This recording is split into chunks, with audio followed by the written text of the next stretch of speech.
안녕하십니까. 차구영 목사입니다. 오늘은 하나님의 의도에서 본 구원 이야기 152번째 구원받은 자의 삶 변화에 대한 겁니다. 함께 구원 이야기를 할 때 은혜가 되기를 바랍니다. 구원받은 자의 삶. 그러니까 성령을 받은 자는 새 방언을 말합니다. 오해가 없기를 바랍니다. 성령을 받으면 하나님과 영으로 대화가 시작됩니다. 그러니까 성령을 받으면 무슨 미국말, 러시아말, 일본말 이런 거 하는 게 아니고, 어떤 사람들은 성령 받고 5개 국어를 한다. 여러분 사실은 그 5개 나라의 말을 한다면 5개 나라의 귀신들이 그 안에서 나가려고 발버둥 치면서 소리 지르는 겁니다. 그러니까 성령은 하나님의 영입니다. 그리고 성령이 임하여 나오는 언어를 사도행전 2장 4절에서 보면 성령이 말하게 하심을 따라 다른 방언으로, 이게 세상에 없는 언어입니다. 그걸 글로사라고 말합니다. 그러니까 성령이 임하면 영국말,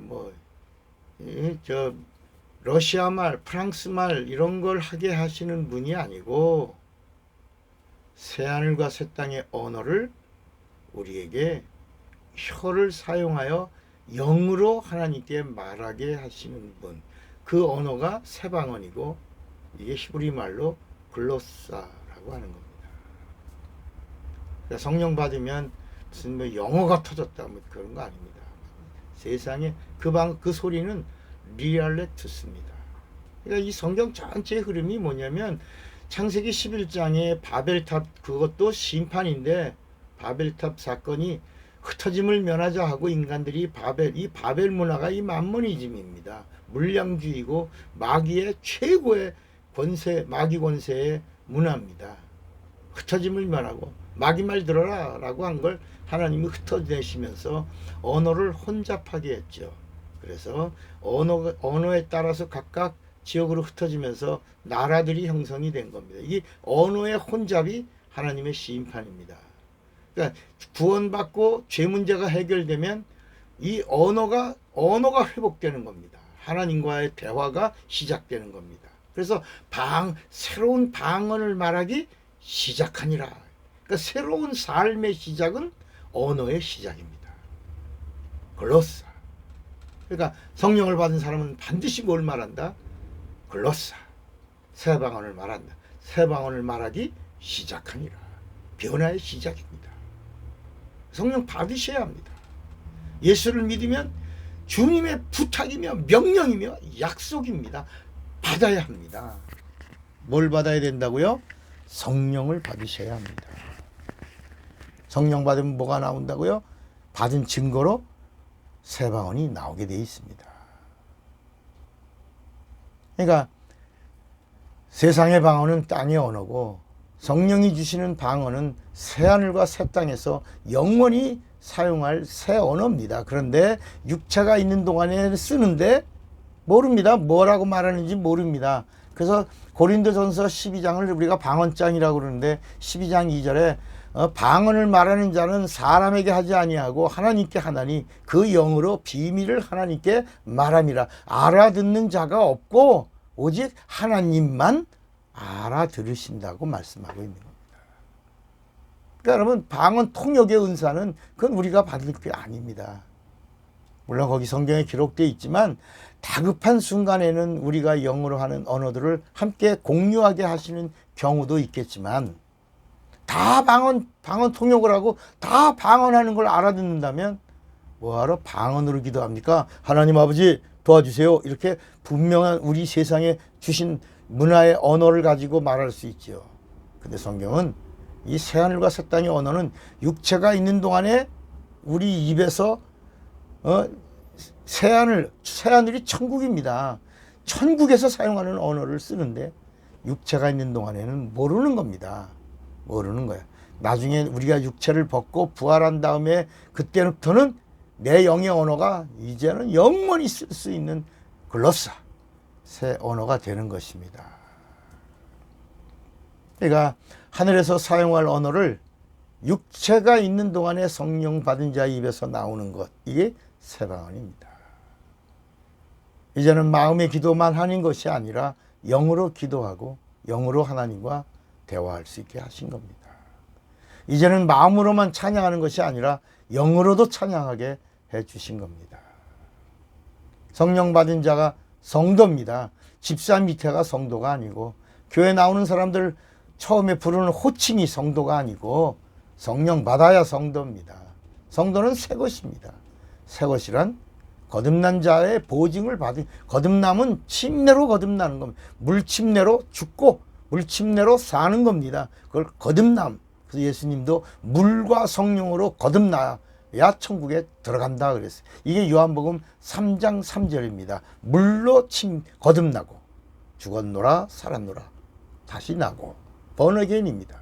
그 다음에 성령으로 거듭남을 보증받아야 천국에 들어갈 수 있느니라, 이렇게 말씀하셨어요. 마가복음 16장 17절에 보면 믿는 자들에게는 이런 표적이 따르리니 곧 저희가 내 이름으로 귀신을 쫓아내며 새 방언을 말하며 그랬습니다. 약속입니다. 어떤 사람들은 이제 목사님, 새 방언은 방언을 하지 못해도 성령을 받지 않나요? 성령 받은 사람이 방언하지 못해도 뭐 성령 받은 거 아닌가요? 그러면서 방언은 은사 중에 하나인데 방언의 은사는 안 받아도 되는 거 아닌가요? 그러면서 성령으로 아니하고는 예수를 주시라 할 수 없지 않습니까? 나는 예수님을 주라고 하니까 따로 또 특별히 성령 받을 필요가 없고 나는 이미 성령 받은 자입니다. 나 성령 안 받아도 되지요? 또 안 받아도 된다고 이렇게 사람들이 말합니다. 그러나 고린도전서 12장 3절에 성령으로 아니하고는 예수를 주시라 할 수 없느니라 라고 하는 이 말씀은 성령이 가르쳐 주신 예수를 Jesus my Savior, 나의 주라고 성령으로 알고 예수를 주라고 해야 예수가 나의 주가 되신다는 겁니다. 그런 말씀입니다. 오늘날 자기 마음대로 예수 믿는 사람들이 얼마나 많습니까? 교리대로 예수 믿고 교회 전통대로 예수 믿고 교권으로 예수 믿고 미신 믿듯이 예수 믿는 사람들 얼마나 많습니까? 예수가 참 하나님이 아니라 예수가 귀신이에요. 귀신. 비나이다. 예수님께 비나이다. 예수 귀신께 비나이다. 이것도 주시고 저것도 주시고 병도 고치시고 취직도 시켜주고 좋은 집으로 가게 해주고 좋은 자리 이렇게 여러분 미신적으로 믿는 사람들 얼마나 많습니까?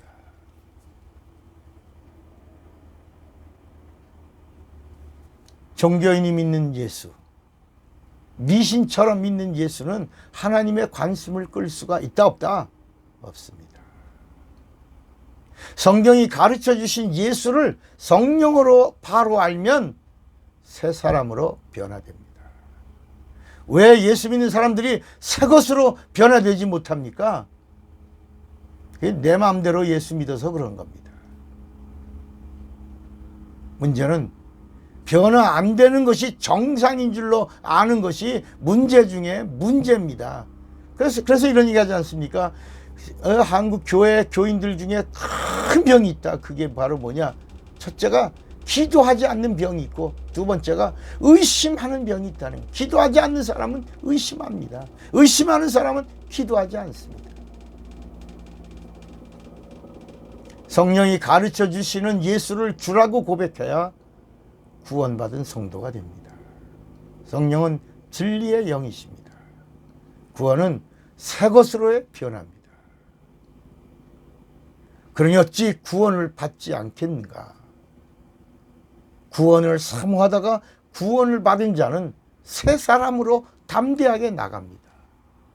성령을 받고 그리고 성도가 된 자들, 하나님의 자녀의 보증함을 얻은 자들은 예수와 함께 새 삶을 삽니다. 생각이 바뀌고 언어가 바뀌고 언어가 바뀌고 행동이 바뀌고 행동이 바뀌고 습관이 바뀌고 습관이 바뀌고 운명도 바뀌고 팔자도 바뀌고 모든 것이 싹 바뀝니다. 하나님의 사람으로 사는 겁니다. 하나님의 방법으로 사는 겁니다. 병원이 먼저가 아니라 하나님의 방법이 먼저입니다. 기도가 먼저고 성령이 먼저입니다. 하나님의 약속의 말씀이 먼저입니다. 그때 성령은 능력으로 도우시는 겁니다. 당신은 구원받고 변화의 주인공인 새 사람, 새 것이 되시기 바랍니다. 변화는 성령의 위대한 작품 중에 하나입니다.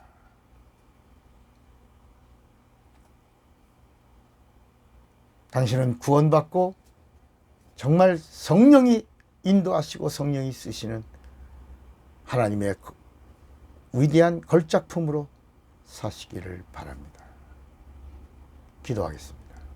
하나님 아버지, 우리의 삶에 변화된 삶이 증거되게 하여 주시고 성령이 우리와 함께 하여 주시옵소서. 예수님의 이름으로 기도합니다. 아멘. 차구영 목사입니다. 사랑하고 축복합니다.